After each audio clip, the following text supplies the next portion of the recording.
నెల్లూరు జిల్లా మరిపాడు మండలం బ్రాహ్మణపల్లిలో జగనన్న సురక్ష కార్యక్రమాన్ని తహసీల్దార్ ఆనందరావు గురువారం నిర్వహించారు.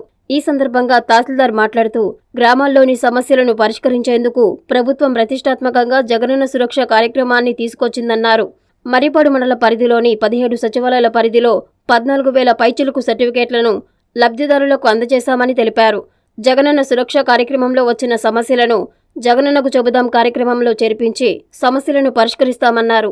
ఈ కార్యక్రమంలో సర్పంచ్ పెద్ద ఓబులేసు, వైసీపీ కన్వీనర్ సుబ్బిరెడ్డి, మాజీ కన్వీనర్ గంగవరపు శ్రీనివాసులు నాయుడు, సచివాలయ convener Siddhamreddy Mohan Reddy, Bhimavaram society chairman Somala Madhavareddy, వివిధ శాఖల అధికారులు, ప్రజాప్రతినిధులు తదితరులు పాల్గొన్నారు.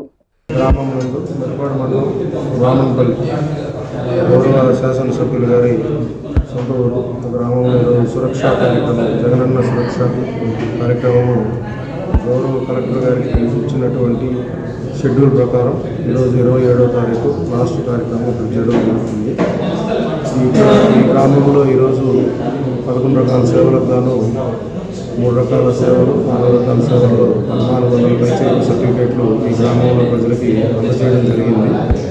తర్వాత 17 సచివాలయాలకి సంబంధించి ఇంచుమించు 14,000 పైచీలకు రుణపత్రాలని ఈ మండలంలో జగనన్న సురక్ష ద్వారా ప్రజలకి అందజేయడం జరిగింది.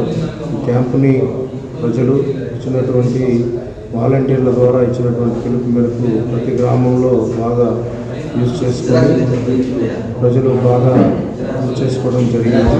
కాబట్టి వచ్చినటువంటి వారికి గౌరవ కలెక్టర్ ఆదేశాల ప్రకారం ఏదైనా సమస్యలు వాటికి సంబంధించి ఉంటే జేకేసీ డెస్క్ కూడా మేము జగనన్న చెబుదాం అనే డెస్క్ని ఇక్కడ ఏర్పాటు చేయడం జరిగింది. మా మండలంలో మెరిపాడు మండలంలో ఎక్కువ రెగ్యులేషన్ పీపుల్ ఎక్కువ ఉంటారు.